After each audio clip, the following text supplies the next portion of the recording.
Your wedding's too close to my birthday. Move it, my mom demanded. My wedding was planned a year ago. Her birthday's 3 weeks before. I said, no.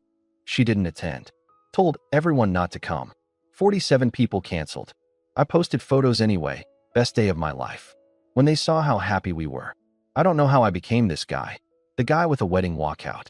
The guy counting cancellations like a running total I couldn't stop checking. The guy who ends up posting photos out of mixed feelings and relief at the same time. But I guess if you grow up in a family where everything has to orbit one person, eventually your big day becomes a scheduling conflict. My name is Simon Hayes. I'm a full-time influencer. I know. It means I'm always on. DMs at 1 a.m., brand calls during dinner, editing at weird hours because the light was better at golden hour, and I'm a slave to the algorithm. I'm also the oldest kid in my family, which means I'm the default fixer, the planner, the peacemaker, the one who should understand. I'm not some perfect, comes in man. I bite my nails when I'm stressed. I drink coffee like it's a personality trait. I refresh my analytics way too often, like numbers can tell me I'm safe. And I'm superstitious in dumb little ways. I knock on wood without thinking. I won't post big news on a Tuesday because Tuesday posts flop. And I wear the same beat-up black ring on my right hand for every major shoot because the one time I forgot it, a whole collab fell through. Coincidence? Sure. Am I changing? No. I've been with my fiancée Rachel for 3 years. She's the kind of person who closes cabinets like a normal human and doesn't keep 47 tabs open just in case. She has a real job with real hours. I love her for that stability, and I hate myself a little for how much I've depended on it. We planned our wedding for over a year. Not vibes. Not maybe spring. I mean contracts signed, date locked, deposits paid, save the dates already on fridges. And then, one random Tuesday, my mom called me while I was filming a stupid morning routine clip in my kitchen. I had a ring light on, my coffee was going cold, and Rachel was in the other room on a work call. I answered with my influencer voice on accident. Hey, Mom. She didn't even say hi. She said, your wedding is too close to my birthday. Move it. I actually laughed. Like a reflex. Like my brain thought she was doing a bit. What? I said. My mom, Linda, sighed like I'd asked her to explain gravity. Simon, it's 3 weeks before my birthday. That's basically my birthday month. I'm not having my son's wedding overshadowing me. I stared at myself in my phone screen. The ring light made me look like I was about to cry for a thumbnail. Mom, I said slow, we planned this a year ago. And I'm telling you now, move it. I heard Rachel's voice muffled through the wall, still on her call, still living in reality. I lowered my voice. This isn't a thing. You know that, right? My mom's voice went sharper. Don't start. You always do this. You never think about me. There it was. The trigger. The familiar script. I could feel the old role trying to slide onto my shoulders like a heavy coat. I swallowed and said the first honest thing that popped into my head. No. Just no. There was a pause. Not silence. More like a control tactic. Then my mom said, very calmly, fine. Have it without me. And she hung up. I stood there with my phone in my hand, my coffee sour on my tongue, the ring light buzzing faintly. Rachel walked out a minute later, eyebrows up. You look like you just got jumped. I tried to laugh again. It came out wrong. My mom says our wedding is too close to her birthday. I told her. She wants us to move it. Rachel blinked twice. Her birthday is, what? 3 weeks before. Rachel just stared at me. Then she said, quietly, Simon, she's going to try to derail this. And I hate that Rachel was right. My mom has always treated her birthday like a national holiday. Not cake and dinner. More like week-long build-up, required phone calls, required posts, required praise. When I was a kid, she'd literally say, it's my birthday month, so let's all be nice. Like she was the boss of time. And I've spent most of my life making it work. I was the kid who remembered the candles, who ran to the store for balloons, who took pictures so she could post them and act like we were a perfect family. My younger sister Megan learned early that if you hype mom up, you get rewarded. My dad Tom learned early that if you go quiet, you survive. And I learned early that if you argue, you become the villain. So yeah, when I became an adult, I kept being the fixer. Even when my influencer thing started taking off, my mom acted like it was her accomplishment. Tell them I inspired you, she'd say. Or, send me that brand's number. I have ideas. Or my personal favorite. You should film my birthday party. That would be good content. Rachel saw it immediately. She didn't grow up in a manage the mood house. She grew up in a we talk like adults house. The first time my mom guilted me into driving 2 hours for a dinner and then criticized my appearance the whole time, Rachel just sat there like she was watching a documentary. When we got engaged, Rachel and I agreed on one thing fast. We wanted a wedding that felt like us. Not huge, not fancy in a fake way, just solid. Good food, good music, our friends, people who actually like us. We toured venues. We picked one. We picked a Saturday because people have jobs and flights and lives. We signed. We paid deposits. We booked a photographer Rachel loved because she hated the fake stiff wedding look. We booked catering that wasn't dry chicken. We did the whole spreadsheet thing like responsible adults. We sent save the dates. My mom responded with a thumbs up emoji. That should have been my warning sign. Because my mom doesn't do thumbs up unless she's saving her energy for a bigger move. After that first call, she started escalating in ways that were honestly impressive if it wasn't my life. She called me the next morning like nothing happened. So, I looked at dates, she said. You can move it to October. That gives everyone time. Mom, I said, we're not moving it. She did that thing where she pretends she can't hear the word. Also, if you move it, you can do it at that vineyard your aunt likes. We already have a venue. You can lose the deposit. It's just money. That made me laugh again, except this time it was bitter. Just money. Right. Cool. Are you paying it? My mom's tone chilled. I shouldn't have to pay because I'm not the one being selfish. Rachel was sitting at the table across from me, silently drinking water and watching my face. She mouthed, "Don't." I tried. I really did. I tried to keep it calm. Mom, your birthday is 3 weeks before. We're not overlapping.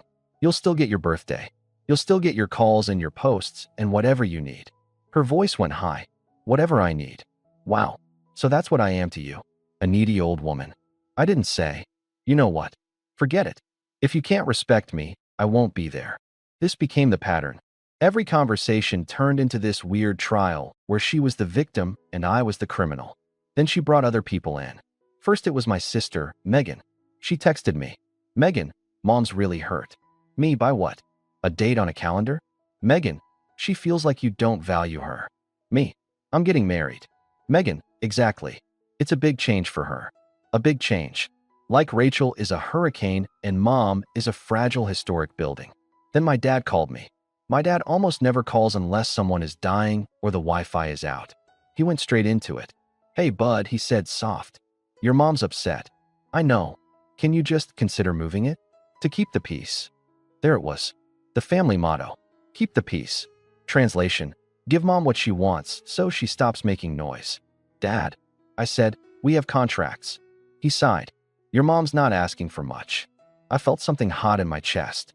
Not rage. More like finally being awake. Not asking for much. I repeated. She wants us to move our wedding because it's near her birthday. Dad went quiet. Then, she just doesn't want to feel forgotten.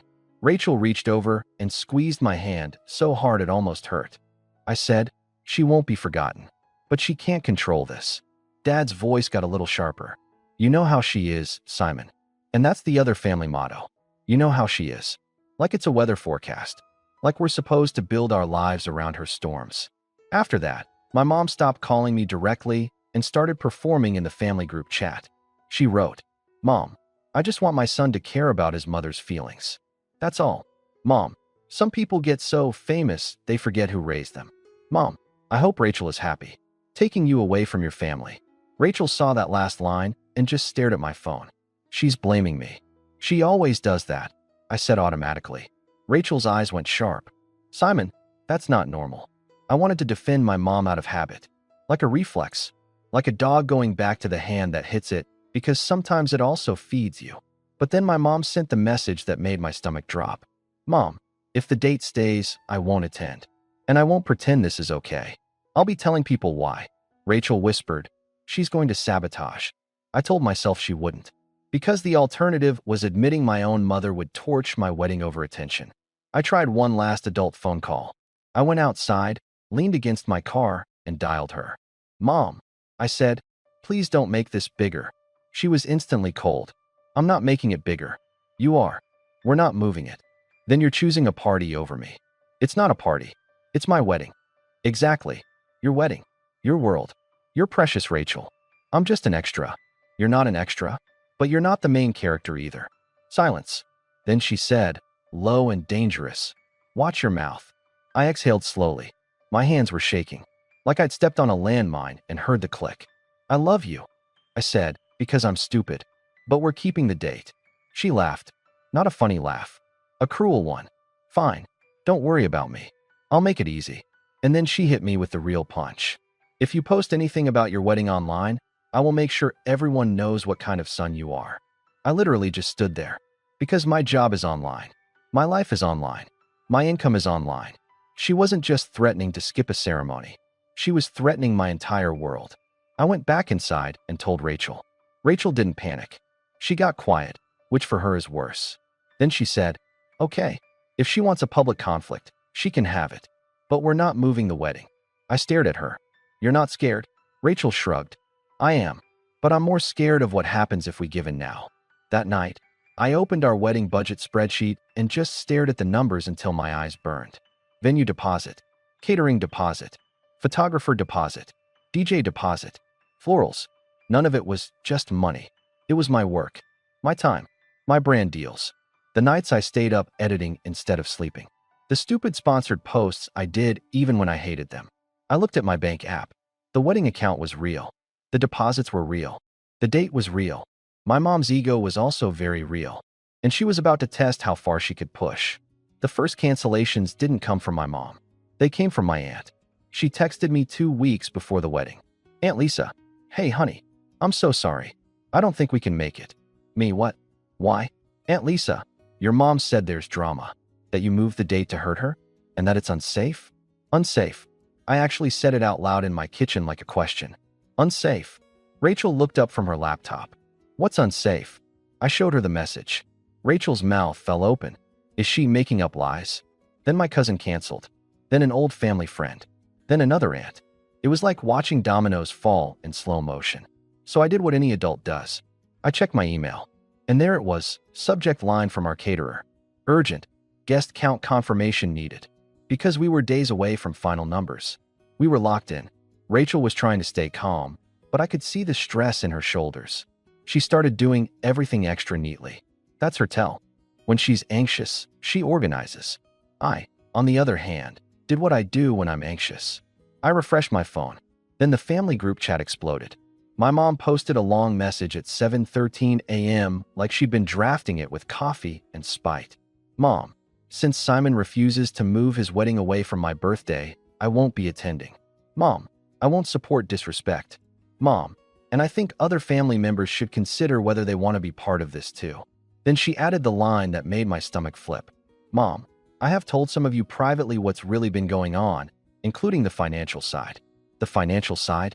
Rachel stared at the screen. What financial side? I didn't even know. Then Megan chimed in. Megan, Simon, you could just move it. You're being stubborn. Me, Mom is literally telling people not to come. Megan, she's protecting herself. You've embarrassed her. My dad sent a single message. Dad, we're disappointed. That was it. That was my father's whole contribution while my mother lit my life on fire. Rachel whispered, call her. Right now. So I did. She answered like she was waiting. Hello, she said sweetly. What are you doing? I asked. She sighed dramatically. I'm setting boundaries. Something you don't understand. You're telling people not to come. I'm telling people the truth. You don't want the truth out there? Then stop treating me like trash. What truth, Mom? What are you even saying? Her voice sharpened. That you've been throwing money around like you're some big man now. Like your wedding is more important than your own mother. Like you're ashamed of us. Rachel grabbed my phone and put it on speaker without asking. She was done being polite. Rachel said, Linda, this is Rachel. You're lying to people. My mom didn't miss a beat. Oh, hi, Rachel. I'm glad you're listening. Maybe now you'll understand what you're doing to this family. Rachel's voice was calm, but cold. We are not moving our wedding date. Then you can have it without us.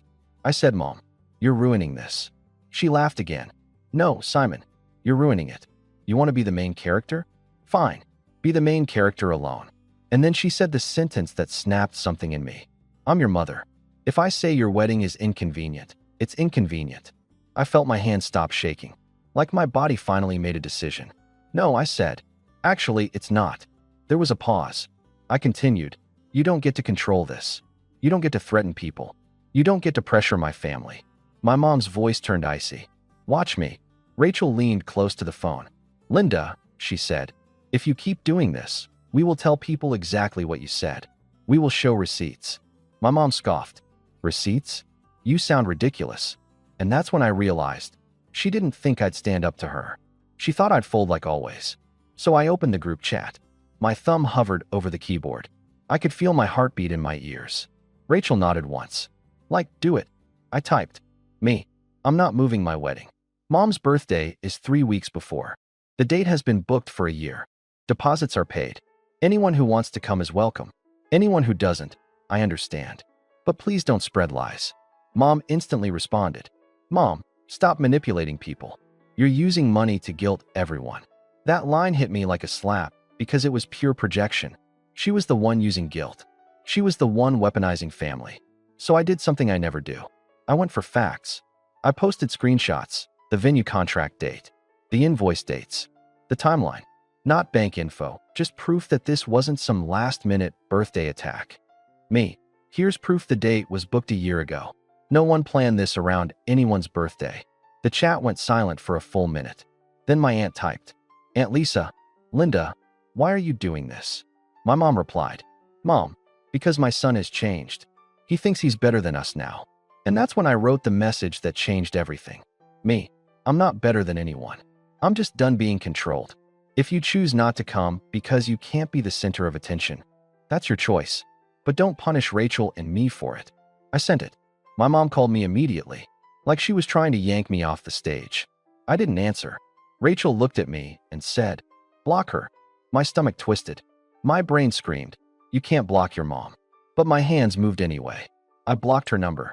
Then I blocked her on every app. Then I sat down on my kitchen floor, still holding my phone, and just breathed like I'd been underwater for years and finally surfaced. Rachel sat beside me. We're still getting married, she said. And I nodded. But my phone kept buzzing with new cancellations. By the end of the day, 47 people had backed out. 47. I opened our seating chart and watched the names disappear. It felt like someone was erasing my life. Rachel took my hand. We're going to have the best day anyway. I wanted to believe her. I really did. The week of the wedding was brutal. Not because of vendors or logistics. Those were annoying, sure, final headcounts, catering confirmations, the florist asking if we still wanted the same table arrangement. But the brutal part was the emotional whiplash. One minute I was texting the DJ about the playlist. The next minute I was staring at my phone thinking my own mother tried to cancel my wedding. My dad didn't call. Megan didn't apologize. A couple relatives sent weak messages like, Sorry, it's complicated. Or, Your mom is really upset, you know. Like I was the one who started a fire. Rachel's family stepped up hard. Her dad came over with a toolbox because the welcome sign was wobbling. Her mom dropped off trays of pastries because she said, You two need to eat something. My friends stepped up too. They didn't ask questions. They just showed up. My best friend Dean said, So we have more cake per person now? And I almost cried in my car. The day before the wedding, I got an email from the venue. We noticed the head count dropped significantly. Are you okay? That's how obvious it was. Even vendors were like, Sir, are you being haunted? I was anxious the whole morning of the wedding. I kept checking my phone like my mom could somehow break through the block like a final boss. Rachel was calm in that scary way. She was focused. She looked beautiful and annoyed at the same time. Today is ours, she said. No one gets to take it. At the venue, I saw the empty seats and felt the sting again. Not just, oh, fewer guests. It was the meaning behind it. People chose fear of my mom over supporting me. But then the music started. Rachel walked in, and something in me unclenched. Because she was smiling at me like I wasn't a problem to solve. Like I was her person. Like I was enough. We said our vows. My voice shook, but I got through it. When the officiant said, You may kiss, everyone cheered so loudly it actually startled me. Like they were trying to drown out the absence with noise. And it worked. The reception was honestly insane. Not in a chaotic way. In a how is this the best night of my life way. We danced without worrying about who was watching. We ate like we were starving. We laughed. Rachel's friends taught my friends some ridiculous line dance. Dean gave a toast that was mostly jokes, and then he said, I've never seen Simon look this free, and I had to clear my throat a lot. At one point, I looked around and realized something. The people who stayed were the people who mattered. Near the end of the night, Rachel and I went outside for air. The string lights were glowing. The city noise felt far away. We stood by the side of the building and just breathed. Rachel whispered, "Any regrets?" I thought about my mom. I thought about the 47 canceled RSVPs. I thought about my dad's disappointed message. And then I thought about how I felt right then. Calm. Safe. Loved. No, I said. 0. The next morning, Rachel posted one photo. Just one. Us laughing, forehead to forehead, sweaty from dancing. I didn't want to post. Not because I was ashamed. Because I knew my mom would see it through someone. Rachel said, "Post anyway." So I did. I posted a carousel, vows, first dance, cake, our friends being idiots. Rachel smiling so hard her cheeks looked sore. Caption, "We did it. Best day of my life." No subtweets. No drama. Just joy. The post went a little viral. I think because it was real. People love real. And then, the messages started. Relatives who had canceled suddenly texted. "You looked so happy. I'm sorry I didn't come. Your mom told me you moved it to spite her." I didn't realize she was lying. My favorite message was from Aunt Lisa. "Aunt Lisa, I'm embarrassed. I should have come. I let Linda scare me. Me, thank you for saying that. I'm not doing this fight anymore. Aunt Lisa, I understand. But she's losing it. She's telling everyone you humiliated her." Of course she was. A friend sent me a screenshot from someone's Facebook. My mom had posted a vague status like, "Some children forget their mothers once they get a little attention." Comments were split. Some people were feeding her. Some people were asking questions. Then Rachel got a DM from one of my mom's friends. It said, "I saw the pictures. You look beautiful. I'm sorry she did this." Rachel showed me and said, "Even her friends know she's wrong." A week later, my dad finally called. I stared at the phone for a long time. Rachel didn't tell me what to do. She just sat random and waited. I answered. "Hey," my dad said, like we were discussing lawn care. "Hey," I said. He cleared his throat. "Your mother is upset." I almost laughed. "Still, she feels you chose strangers over family." I felt the old anger rise, but it didn't control me this time. "I chose my wife," I said. "That's what marriage is." Dad went quiet. Then he said, "Smaller. She didn't think you'd go through with it." That sentence made me cold. "She thought the boycott would work," I said. Dad didn't deny it. Then he tried one more time. "Can you just apologize? So we can move on." And in that moment, I saw the whole pattern like a map. Apologize so mom feels powerful again.